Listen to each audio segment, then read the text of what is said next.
안녕하세요, 프로컨슈머 차크입니다. 컴퓨터를 할 때 가장 많이 사용하고 또 책상 앞 공간의 대부분을 차지하는 제품, 저는 오늘 바로 이 키보드를 준비해 보았습니다. CJENM 엔투스 게이밍 기어에서 출시된 K200G 제품인데요. 보통 정말 좋은 키보드를 사려면 적어도 10만원 초반대 또는 그 이상의 비용이 들어갑니다. 하지만 여러분들의 통장은 통장이기 때문에 키보드에만 올인하기에는 치킨도 사 먹어야 되고 많이 부족하죠. 그런데 이 제품은 기계식 광축과 더불어 생활방수 그리고 화려한 LED까지 탑재하였지만 무려 39,900원이라는 가격으로 판매가 되고 있습니다. 상당히 훅하는 가격이죠. 그렇다면 본격적으로 제품을 한번 보죠.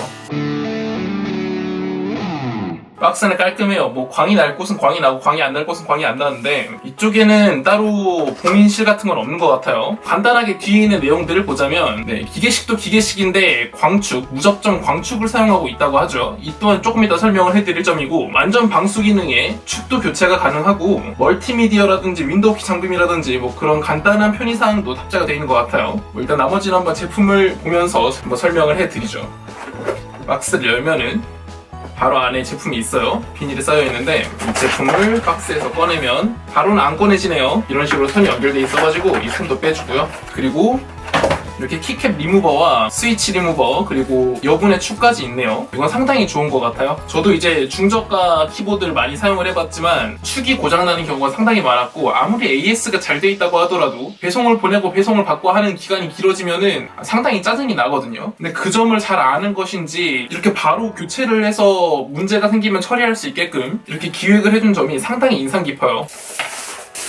비닐을 벗기자마자 플라스틱 커버가 있는 모습이에요. 아래는 사용 설명서랑 품질 보증서 뭐 이런 것들이 같이 있네요. 이건 뭐 조금 이따가 알아보도록 하고, 자, 여기에서 이 플라스틱 커버까지 벗기면은 이런 식으로 키보드가 있어요. 이 키보드가 상당히 특이하네요. 그러니까 이제 보통 기계식 키보드 같은 경우는 두 가지가 있어요. 이런 식으로 키보드 축이 직접 안 보이고 케이스로 덮여져 있는 방식이 있는데, 얘 같은 경우는 안쪽에 뭐가 들어가면 상당히 불편해요. 청소를 하기가 많이 불편한데, 지금 이 제품 같은 경우는 방수도 되면서 이런 식의 디자인이 돼 있다는 거는 상당히 청결하게 관리하기가 쉽겠죠. 그리고 이쪽에 보시면은 맨 처음에 저도 좀 눈이 부셔가지고 딱 봤는데 그 다이아몬드 커팅이 돼 있어요. 아이폰과 같이 이제 조금 더 고급스러운 폰에는 겉부분의 마감을 어떻게 특이하게 하냐에 따라서 제품의 고급짐이 좀 결정이 되는데, 얘는 이 겉부분의 금속 마감을 살짝 이렇게 각이 지게 처리를 하면서 반짝반짝 빛나는 게 그렇게 싼 티가 나 보이진 않는 느낌이에요. 클릭감은 상당히 무겁지는 않아요. 그러니까 이제 이 무겁다 가볍다라는 느낌은 기계식 키보드를 만져본 사람들한테는 좀 느낄 수가 있는데, 이런 일반적인 멤브레인 키보드의 키감보다는 기계식은 대체로 무거워요. 스프링이 들어가 있는 거기 때문에. 하지만 그 중에서 상당히 가벼운, 청축보다는 접축이나 녹축에 가까운 그런 좀 가벼운 느낌이 납니다. 이 정도의 소리가 나는 걸 볼 수가 있고요. 근데 이쪽 케이블 부분을 보시면은 패브릭 재질로 되어 있어요. 패브릭 재질과 팔짝에 금빛이 나는, 이게 제가 봤을 때는 금도금이 돼 있을 것 같거든요. 패브릭 재질 자체가 이 선이 이제 단선되는 경우를 좀 더 줄이고 이렇게 노이즈 캔슬링을 할 수 있는 부분도 같이 탑재되어 있는 걸 보아서 이 부분은 상당히 신경 많이 쓴 것 같아요. 그리고 이 제품 같은 경우는 완전 방수가 지원된다고 하는데, 사실 뭐 그 완전 방수라는 기준이 여러 사람 간에 다를 수는 있어요. 근데 전 이 정도 수준이라고 생각을 합니다. 얘를 가지고 뭐 계곡에 놀러가서 키보드를 치진 않을 거 아니에요? 그렇다고 욕조 안에 들어가서 키보드를 치지도 않을 거고요. 완전 뭐 깊은 물웅덩이에 딱 퐁당 빠뜨려 놓고 얘로 물놀이를 하는 거 아니면 고장날 일은 없을 거예요. 다시 말해서 예를 들면 제가 여기다 커피를 쏟았어요. 이거는 라면 국물을 쏟았어요. 그럴 때는 빠르게 이제 생수라든지 수돗물로 얘를 헹궈준다면 냄새는 나지 않겠지만, 보통의 키보드라면은 기판에 물이 들어가서 부식으로 인해서 제품을 사용하지 못할 염려가 있겠죠. 그런 부분에서 흐르는 물 또는 이제 IPU8 등급 정도의 방수 방진 기능이라고는 들었는데, 이 역시도 완벽하지는 않지만 여러분들이 최소한 그런 유사의 상황이 생겼을 때 응급처치를 할 수 있는 여력이 되는 키보드다. 다시 말해서 고장이 날 수 있는 하나의 확률을 제거해주지 않았나, 그런 기능이라고 볼 수 있어요. 지금 간단하게 봤을 때 느껴지는 점은 이거예요. 이 제품이 39,000원이라는 점은 어떤 제품들보다 분명 떨어지는 점은 있을 겁니다. 이게 자동차가 됐든 컴퓨터가 됐든 그래요. 보통 가격을 따라서 제품의 품질이 결정이 되는 거긴 한데, 얘 같은 경우는 가격을 떨어뜨릴 때 어떻게 전략적으로 잘 떨어뜨리냐가 가장 중요한 점인 것 같거든요. 근데 이런 기계식 키감을 살리고 어찌 보면 이렇게 패브릭 같은 걸 안 쓰면서 원가 절감을 할 수도 있었을 텐데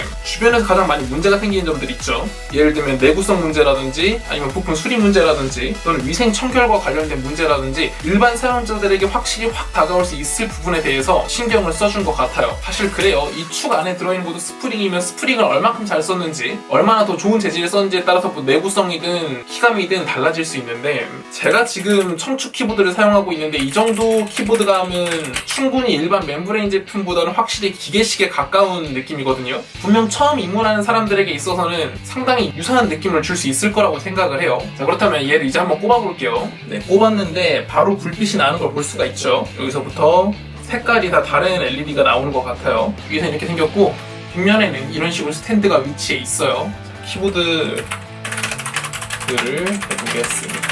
이거 상당히 지금 잠깐만요. 이거 청축이랑은 달라요.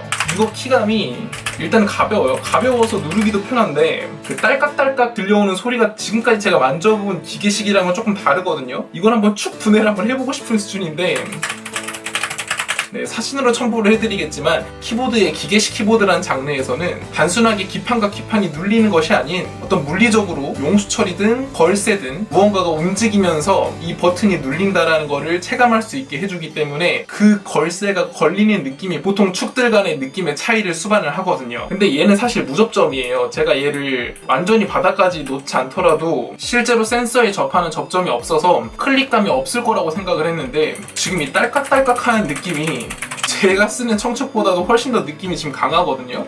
아니 이거 지금 중독성이 좀 있어요. 보시면 알겠지만 제가 기판을 때리는 소리가 아니라 클릭을 하는 느낌이 강합니다. 들어갔을 때 한번, 나갔을 때 한번, 들어갔을 때 한번, 나갔을 때 한번 이런 식으로 클릭하는 느낌이 있거든요. 이 스위치 자체가 밖에 좀 노출이 되어 있는 거라 청소를 하기도 그만큼 쉽겠죠. 그리고 레이저로 이제 이중 사출 키캡이라고 해가지고 단순하게 각인만 되어 있는 게 아니라 보시면은 그 플라스틱이 이중으로 돼가지고 마감이 되어 있는 모습이에요. 글씨가 키보드를 오래 쓰는 입장에서는 막 버튼이 지워지고 막 안 보이는 경우도 있는데 저가형 같은 경우에서는 얘는 그런 걱정은 안 해도 되겠죠. 이 위쪽 판이 플라스틱처럼 보일 수는 있는데 사실 이거 알루미늄이거든요. 기본적으로 이게 알루미늄이고 다이아몬드 커팅이 이쪽으로 같이 들어가 있는 걸로 봐서는 디자인적으로는 상당히 고급스러운 느낌이 더할 수밖에 없어요. 보통 단순히 보는 것만이 아니라 키보드는 손을 대고 사용하는 제품으로서 만져봤을 때 이 재질이다, 뭐 이 정도 크기, 이 정도 무게다 수치로만 볼 수 있는 게 아닌 만졌을 때 느낄 수 있는 느낌이 있죠. 그 점에서 아마 실제 사용자들의 경험에 크게 좋은 영향을 끼칠 것으로 생각이 돼요. 그리고 이런 식으로 키보드에 있는 멀티미디어 키들이 FM 버튼을 누르면 뭐 이런 식으로 간다는 거죠. 지금 세팅이 되어 있는데 자주 하는 게임들이 있잖아요. 예를 들면 지금 이거 같은 경우는 FPS가 될 거고 이거 같은 경우는 피파가 되겠죠. 이제 8가지의 고정 매크로가 있고 나머지 또 2개는 사용자가 직접 지정을 해가지고 매크로 설정을 할 수가 있다고 하네요. FM 쿨을 누르고 FM 홈을 누르고 LED 저장한다면은 뭐 이런 식으로 하고 FM 홈 누르면 저장된대요. 아 이런 식이구나. 이거를 FN을 누르고 누르면 안 되네요. 지금 이거 설명서가 좀 잘못 나온 것 같아요. FN9를 누르고 FN 홈을 누르고 FN 누르고 지금 이렇게 물음표가 돼 있는데 이거는 고쳐주셔야 될 것 같아요. FN을 누르고 제가 버튼을 눌렀는데 그게 아니라 FN 띄고 이런 식으로 커스텀을 하는 것 같아요. 무튼 상당히 예쁩니다. 네, 이런 식으로 ESC, FN ESC를 누르면 전체 점등이 되는 모습이고요. 이 정도가 될 것 같고 일단은 여기 있는 키캡 리무버로 한번 안 뜯어볼 수가 없겠죠. LED가 어떻게 나오는지도 궁금하기도 하고 자 여기에서 키를 빼는 방법은 단순합니다. 얘를 안으로 쏙 집어넣어주세요. 그 다음에 쏙 빼면 돼요. 어때요? 참 쉽죠? 몇 개만 더 해볼게요. 쏙 빼고 싹 이렇게 빼기만 하면은 이런 식으로 키캡이 나오게 돼요. 딸깍거리는 위치를 좀 찾은 것 같은데 여기 보이시면 이 안쪽에 쇠가 하나 있어요. 쇠가 하나 있는데 얘가 딸깍딸깍 소리랑 클릭감을 만들어주는 것 같아요. 원래 보통은 이제 여기에서 센서의 역할을 하는 곳이 보통 이런 클릭감을 만들어주는데 얘는 이 느낌만을 위해서 존재하는 것 같아요. 일단은 그래서 간단하게 총평을 좀 한다면은 중저가형 키보드들이 가지고 있는 단점은 명확합니다. 내구성 또는 클래식하지 못한 키감, AS, 디자인 등이 될 텐데요. 분명 이 제품이 39,000원에 팔리고 있는 거는 이유가 있을 거예요. 하지만 똑같이 39,000원이더라도 어디에서 다이어트를 했는지를 보면 그 제품의 가치가 드러나죠. 과연 그 가격대의 제품을 사는 사람들이 꼭 필요로 한 것이 무엇인지. 예를 들면 자주 사용하면서 끈이 끊어지면 난감하겠죠. 또 그렇다고 3만 원이라는 돈을 들여서 샀는데 만원짜리 키보드들이랑 디자인이 비슷하면 또 상대적으로 마음은 안 좋을 거예요. 그리고 이런 식으로 키보드라든지 유지 보수에 대해서 청결하게 제품을 유지시킬 수 있는 위생적인 부분이나, 그 다음에 사실 중저가형 키보드에서는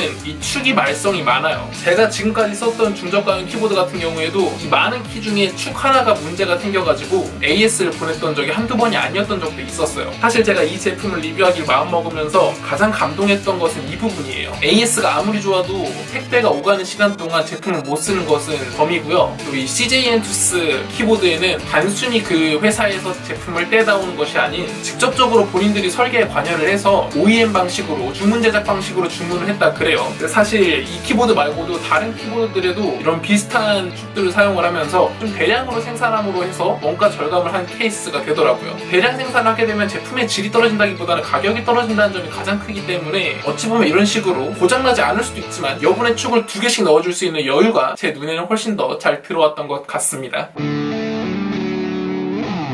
자, 이번 엔투스의 K200G 키보드 같은 경우는 전 개인적으로 39,900원이면은 싸다고 생각해요. 잘 만들어졌어요. 여러분들한테 똑같이 4만원의 돈이 주어졌을 때 아마 최선의 선택지가 되리라 의심치 않습니다. 저는 그렇기 때문에 이 엔투스 K200G 제품을 추천드립니다. 좋아요와 구독, 알림 설정 부탁드리고요. 페이스북과 인스타그램에 프로컨슈머를 검색하시고 좋아요와 팔로우도 부탁드릴게요. 오늘 하루도 잘 마무리하시고 다음 영상에서 만나 뵙도록 하겠습니다. 여러분들의 합리적인 소비 생활을 위해서 프로컨슈머가 함께하겠습니다. 지금까지 프로컨슈머 차크였습니다. 끝! 이 영상을 끝까지 다 봐준 시청자분들을 위해 작게나마 선물하고 싶어요. 지금 이 영상에 나오는 이 키보드를 추첨을 통해서 한 분께 무료로 증정을 해드리겠습니다. 이 키보드를 사용해보고 싶거나 또는 가지고 싶은 분이 있으시다면 프로컨슈머 채널 구독과 알림 설정을 꼭 부탁드리고요. 댓글 하단에다가 이메일 주소와 함께 이 영상을 본 후기 한마디씩만 남겨주신다면 다음 키보드 영상 때 제가 한 분을 선정해서 고정 댓글로 당첨자를 발표하도록 하겠습니다. 많은 분들의 참여 부탁드리며 지금까지 프로컨슈머 차크였습니다. 끝.